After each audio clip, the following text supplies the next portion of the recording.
সতীর নিম্ন অষ্ট পড়েছিল কথিত আছে।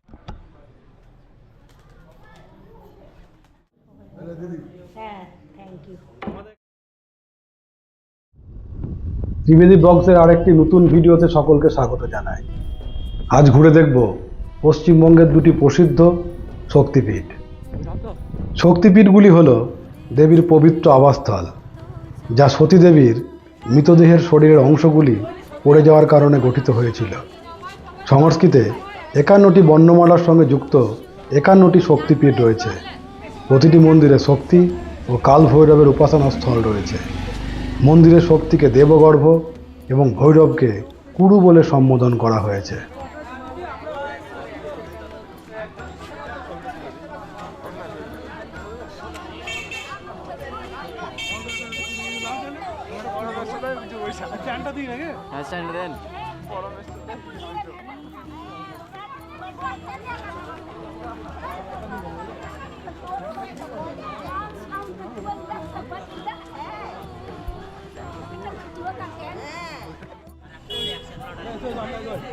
চলো চলো আমি চলো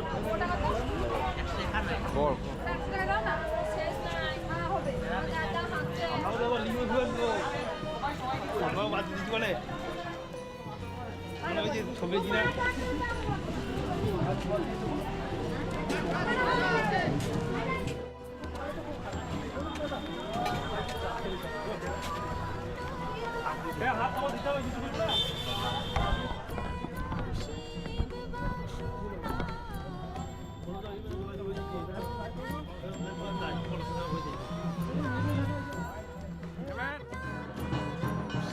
প্রথমেই ঘুরে দেখব কঙ্কালীতলা। কঙ্কালীতলা কোপাই নদীর তীরে অবস্থিত। বোলপুর থেকে যার দূরত্ব 9 কিলোমিটার। এখানে সতীর কোমর বা কঙ্কাল পড়েছিল, তাই এর নাম কঙ্কালীতলা। এটি পশ্চিমবঙ্গের একটি জনপ্রিয় হিন্দু তীর্থস্থান। এই মন্দির কমপ্লেক্সে রয়েছে কাঞ্চীশ্বর মন্দির। প্রথমেই পুজো সামগ্রী নিয়ে মন্দিরে প্রবেশ করলাম এবং মায়ের পুজো দিয়ে দিলাম। চলুন, যারা দর্শন পুজো হচ্ছে ডান দিকে বেরিয়ে আসবেন, যাদের হয়নি তারা ধীরে ধীরে বাঁ দিকে আগিয়ে চলুন। ভাই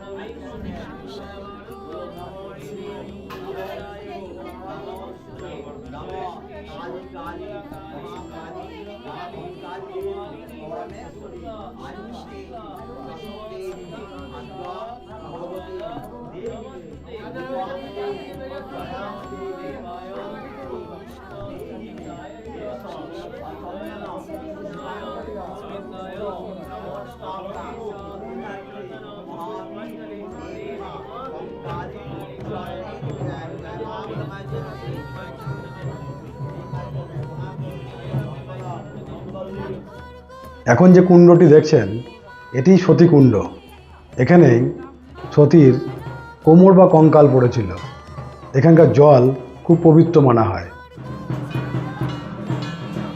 আসুন এখন আমরা মন্দির পরিসরটা একটু ঘুরে দেখে নিই।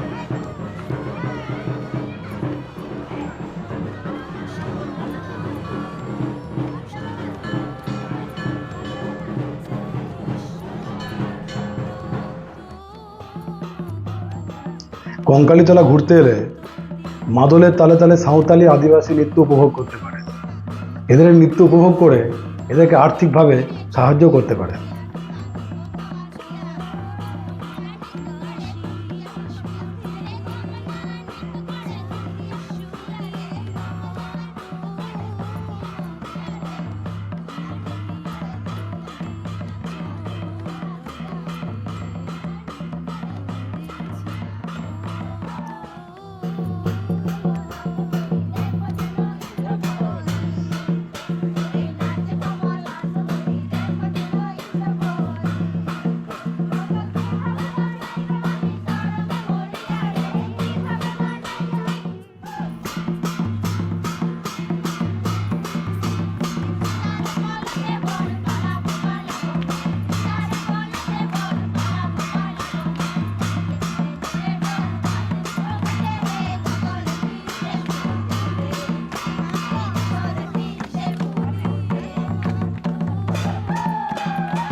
এখন আপনারা দেখছেন মায়ের ভোগ প্রস্তুতির কাজ। প্রতিদিন এখানে মাকে ভোগ নিবেদন করা হয়। এখানে 50 টাকার বিনিময়ে সর্বসাধারণের জন্য ভোগের ব্যবস্থা রয়েছে।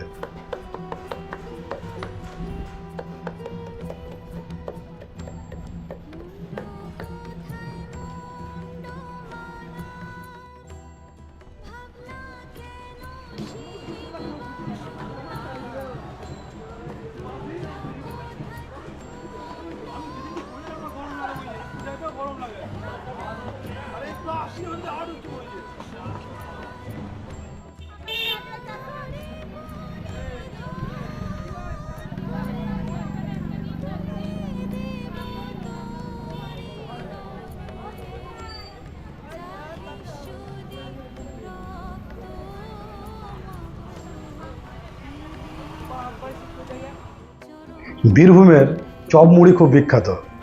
চপ মুড়ির মাধ্যমে আমরা প্রাতকালীন আহার সেরে নিলাম। এছাড়াও আরও অনেক কিছু খাবার ব্যবস্থা আছে, আপনারা খেতে পারেন।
এখন আমরা চলেছি বীরভূম জেলার অন্যতম শক্তিপীঠ ফুল্লরা।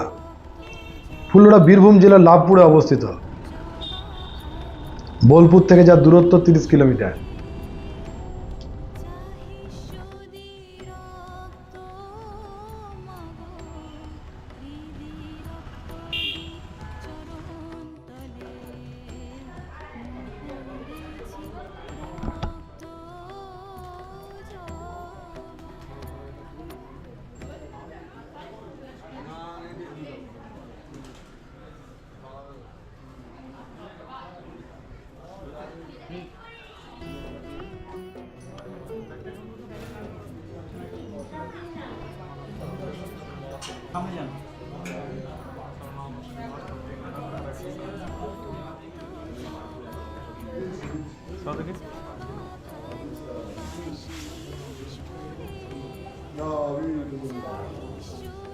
হিন্দু পুরাণ অনুসারে মহাদেব যখন সতীর মৃতদেহটিকে টুকরো টুকরো করে চারপাশে নাচছিলেন, তখন সতীর ঠোঁটটি ফুল্লরায় পড়েছিল।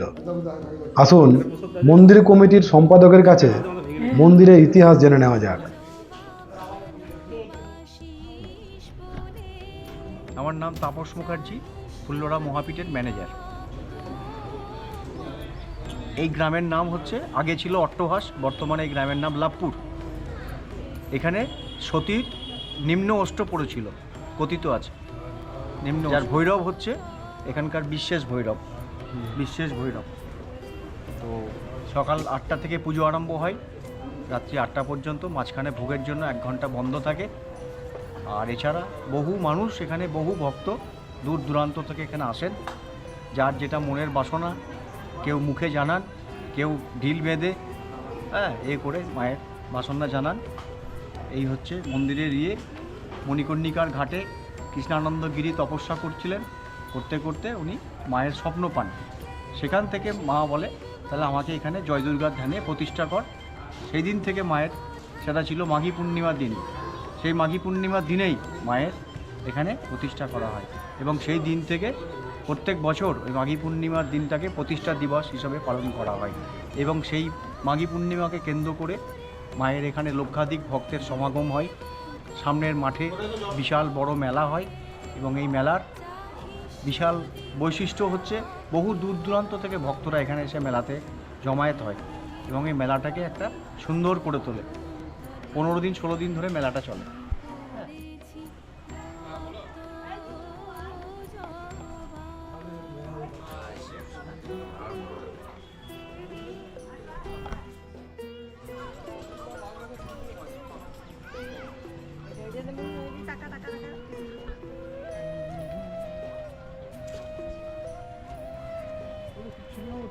মন্দিরের পাশে একটি বড় পুকুর রয়েছে।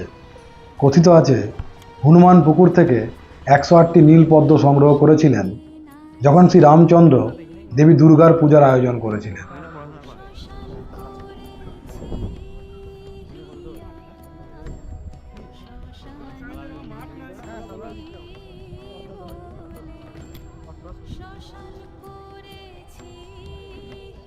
মাসির বাড়ি থেকে 2 কিলোমিটার।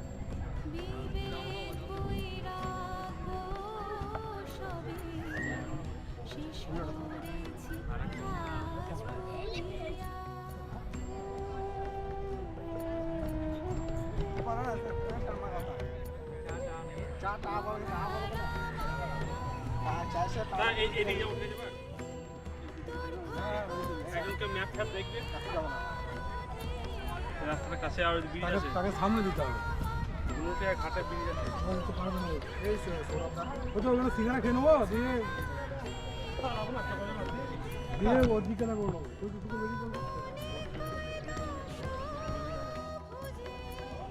কঙ্কালীতলার মতো ফুল্লড়াতেও মায়ের ভোগের ব্যবস্থা রয়েছে। এখানেও মায়ের জন্য প্রতিদিন ভোগ রান্না হয়। আপনারাও টিকিট কেটে এই ভোগ গ্রহণ করতে পারেন।